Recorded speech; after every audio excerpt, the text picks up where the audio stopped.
On a certain day, 2 cows were grazing on the English meadow, English cows. One cow asked the other, "What is your opinion about the mad cow disease?" The other cow said, "I don't care a hoot, I'm anyway a helicopter." Being a mystic, being a realized being is just like this. A cow realizing that it's a cow and it becomes a celebrated cow. Holy cow, isn't it? Is it that simplistic? So let me tell you my story. So as a child, one thing that I realized was that I was utterly, absolutely ignorant.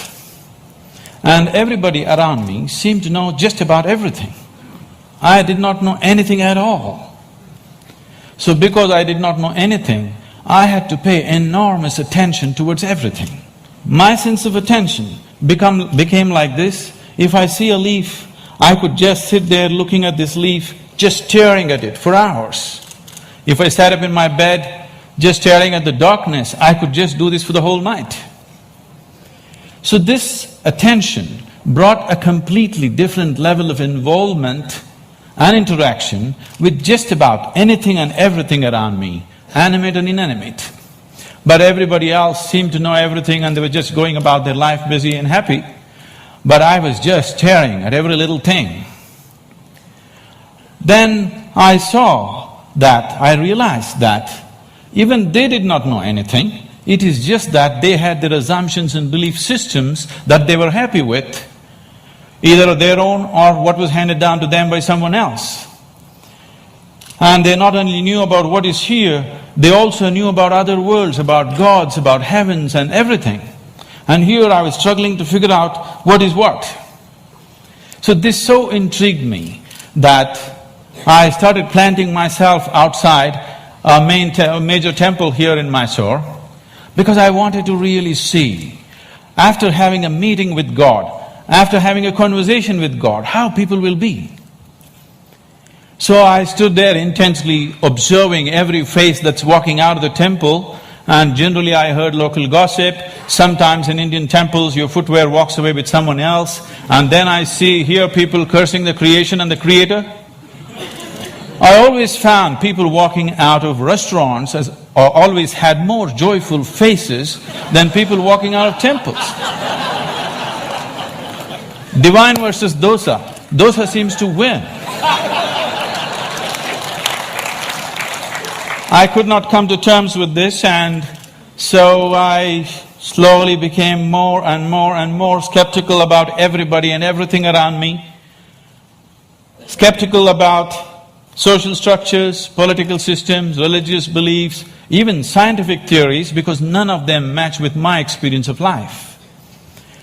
On a certain day, I started moving towards Chamandi Hill. You must see this place. And there is a tradition in Mysore. If you have something to do, you go to Chamandi Hill. If you have nothing to do, you go to Chamandi Hill.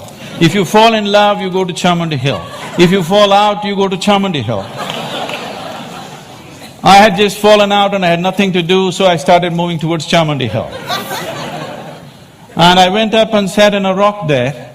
Till that moment in my life, I always thought, this is me, and that's somebody else and something else. But for the first time, I did not know which is me and which is not me. Suddenly, what was me was just all over the place.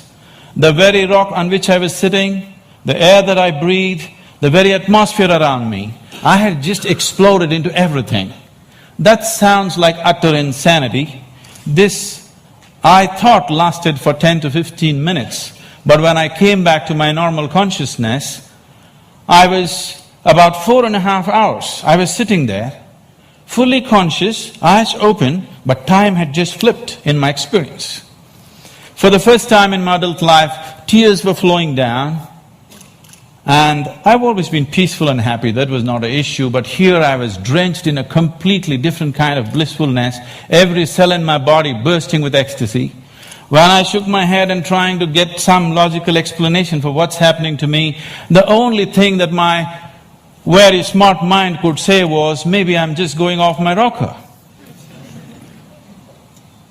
This experience, as it deepened and it started repeating itself, if I just sit here, what is moments for me seem to be hours for others. I think it's a minute, hours are gone. On a certain day, I happened to be sitting in a certain place.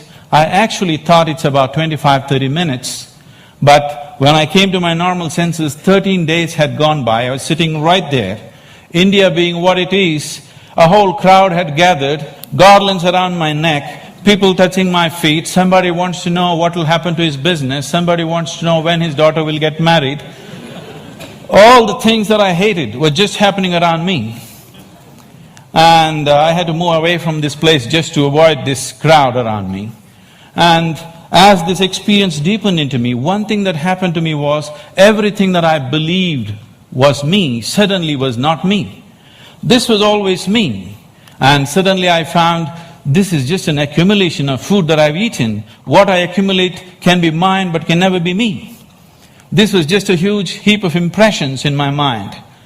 And this body and mind, not being me but just being mine, a distance arose between me and my body, between me and my mind. This also facilitated a certain experience within me, that suddenly the equation of time and space was suddenly not applicable for me. I was seeing that what is here is there, what is there is here, past, present and future got mixed up. It was one majestic chaos, but utterly beautiful. So my skeptical mind, not able to come to terms with it, started conducting experiments. These experiments are too weird to talk about and the results too fairy tale-ish for anybody to believe. But one thing that I arrived at was that existence is not human-centric. And all human experience is self-made. Most people believe that their experience is molded by what situations in which they exist, but all human experience is 100% self-created from within. I think today a lot of science is beginning to agree with that. And having realized that, if all experience is created from within, if the basis of your experience is within you, the seat of your experience is within you as it is, what kind of experience of life would you want to have? For yourself, I'm sure, you want it to be at most pleasantness, whatever you may be doing. What you want for your neighbor may be debatable, but what you want for yourself, definitely you want utmost pleasantness. As I realized the basis of my experience is within me, I shifted from staring at things to sitting with my eyes closed. This was a dimensional shift in my life, from staring to sitting with my eyes closed. I got so fascinated with this human mechanism, I wouldn't want to open my eyes. For days on end, I'm just keeping my eyes closed, wanting to see everything about this one.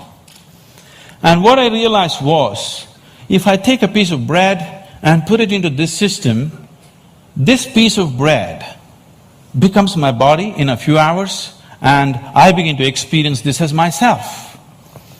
This amazing process, as I became more and more aware of it, I saw the very source of creation, the very maker of this body, the manufacturer of this body is within. Once I saw this, and I could see that I could rewire my brains completely in 24 hours, changing myself beyond social upbringing, family situations, even genetic qualities in me. I could see I could just completely change everything about myself. In 24 hours, I'm a different person. Another 24 hours, I'm a different person. I was like a conscious schizophrenic trying out different things. On a certain day, I just, in a field hockey game, I fractured my left ankle, and I went and sat down in a place. I was in excruciating pain. And by then I had also become a chronic asthmatic, and I had a very severe bout of asthma. And this pain and this inability to breathe together, they were quite something. At that moment it occurred to me, if the maker of this body is inside, why is it that I cannot mend this from inside? I sat down with a certain resolve. If this is true, I must be able to allow it to mend itself. Otherwise, I must be completely on a wrong track. I sat down with my eyes closed for about little more than an hour. When I came out, my asthma left me, never to come back again. And above all, my fractured leg was perfectly okay in little more than an hour's time. Armed with this experience, I started creating methods and systems through which every human being could access that intelligence and that capability within the system which can make a piece of bread into a human being.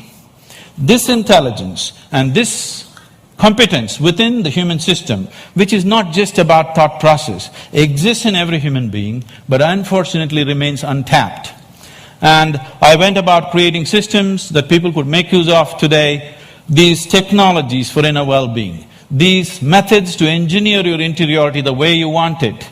Millions of people are making use of it, enjoying the benefits of that, but the essential part of this is that there is such a high level of intelligence and competence on every millimeter of the body, every point of the body, not just in the thought process. This is completely untapped by human societies.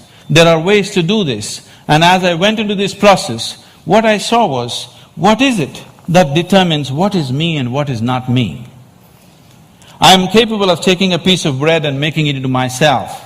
If I look at this body, it is just a piece of this planet that I have borrowed, but why is this separate and this is separate? Then I found that it is just the boundaries of sensation which determines what is me and what is not me. Here there is sensation, so this is me. There seems I don't feel the sensation, so that's not me. As I looked at this boundaries of sensation very, very closely from within myself, this was a phase of my life where most of the time I remained with my eyes closed.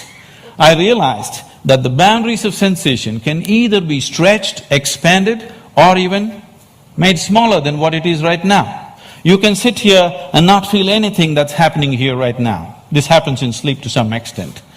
Or you can sit here and extend your boundaries of your sensation for this whole hall. And anything that is within the boundaries of your sensation, you will always experience as myself. There is a glass of water here and this is not me, that's very clear. But if you drink it, you just included it into the boundaries of your sensation and that becomes you. So if you throw the boundary of your sensation out in an expanded form, you can sit here and experience everybody in this hall as yourself.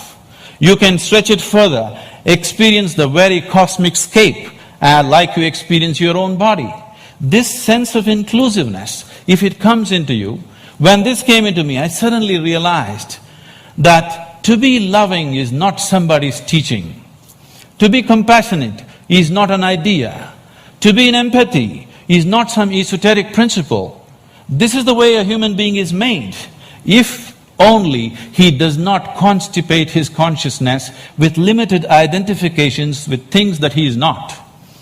If you do not identify with anything that you have accumulated over a period of time, including your body and mind, every human being is capable of this. When it comes to external situations, each one of us are differently capable. But when it comes to inner situations, every one of us is equally capable. No human being is better endowed than the other when it comes to the inner realm. It's only in the external situations that we are all differently capable. If this inclusiveness enters human life, if you can sit here and experience people around you as yourself, I don't think I have to teach you to be good. I don't think I have to teach you to love. I don't think I have to teach you to care. Because caring for this one is very, very natural. This is ingrained within the very nature of the existence.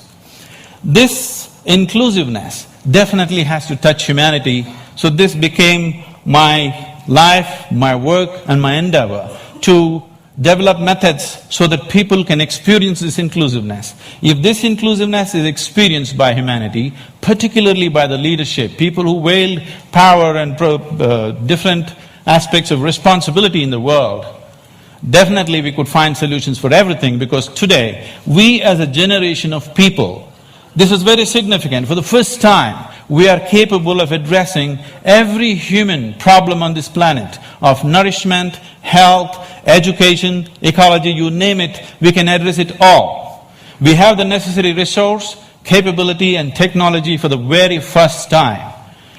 But are we going to do it simply depends upon how inclusive is our experience of life. If you stand here and you experience this planet as yourself, I don't think I have to tell you, take care of it. Every human being would do his best. When we do not have this inclusiveness, what we could do, we will not do.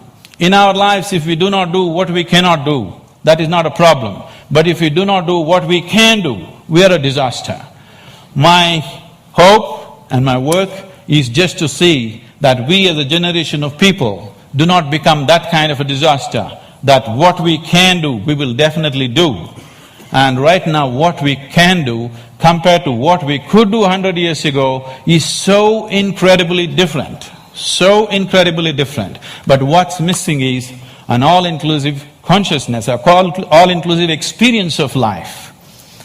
If only we bring this about in the leadership, in the people, only then we will seek solutions that are relevant for all. Otherwise, we'll go about dabbling, creating… in the name of creating solutions, we go about creating more and more problems.